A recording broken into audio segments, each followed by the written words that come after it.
Já deu para perceber que o capítulo 2, ele retoma, a ideia do sucesso que a palavra de Deus fez na igreja de Tessalônica, falando novamente dos irmãos que receberam a palavra como palavra de Deus, ou seja, o falar dos apóstolos como sendo Deus falando à sua igreja, falando ao seu povo, falando aos seus eleitos, para que essa palavra, enquanto semente, pudesse frutificar no coração dessas pessoas.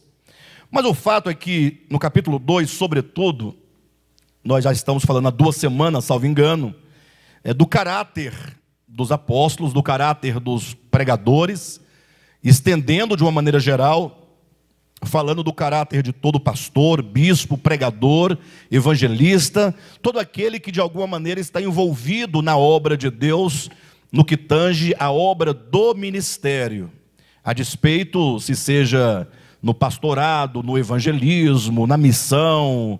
O fato é que está falando dos obreiros de Deus que estão empenhados nesta obra, não é? E dentre algumas coisas que o apóstolo Paulo coloca, só para os irmãos relembrarem, ele fala acerca da disposição do coração desses homens de Deus, mulheres de Deus, desses líderes que estão no serviço de Deus, estão no ministério de Deus. Ele diz então no início, só para os irmãos recordarem, de que a origem da exortação, a origem da palavra, do ministério, do serviço, não era o erro, mas era simplesmente o reino de Deus. De modo que, quando chega no versículo 7, e aqui eu quero começar a pensar com os irmãos, o apóstolo, ele coloca assim, olha, embora como apóstolos de Cristo pudéssemos ter sido um peso, fomos bondosos quando estávamos entre vocês, como uma mãe que cuida dos próprios filhos.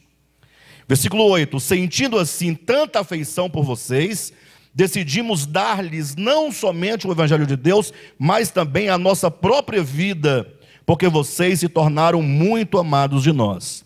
Quando ele diz que esses irmãos, em particular, se tornaram tão amados por Paulo, Silas e Timóteo, que esses 3 irmãos decidiram dar muito mais do que o próprio evangelho, não é?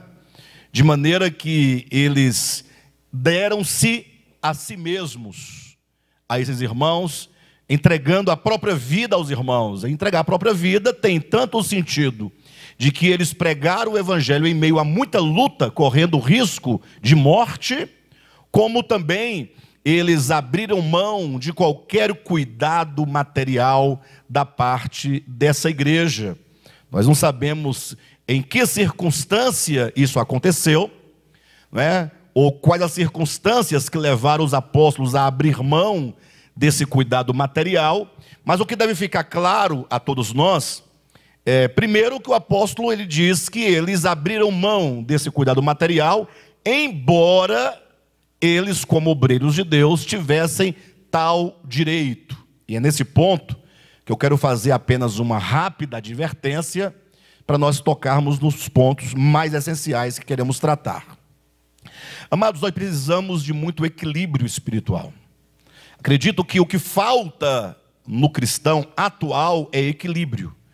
Porque de um lado, nós vemos a maioria esmagadora dos cristãos debaixo de um sistema opressor, não é? Lógico que tem sistemas mais opressores que outros, uns mais opressores, uns que estão na cara de pau, dilapiando, essa é a palavra certa?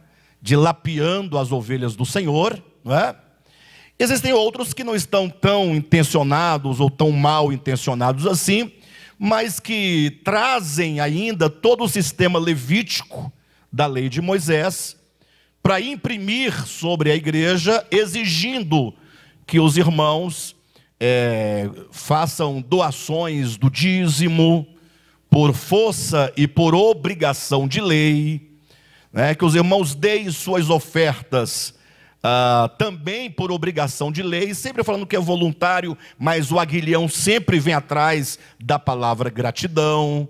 não é? Pessoas que são levadas e induzidas a pegarem talvez o seu próprio sustento material do dia a dia e levar para os templos, quando deveria ser o inverso, porque uma pessoa que está tendo profunda dificuldade material certamente precisa ser assistida pela igreja.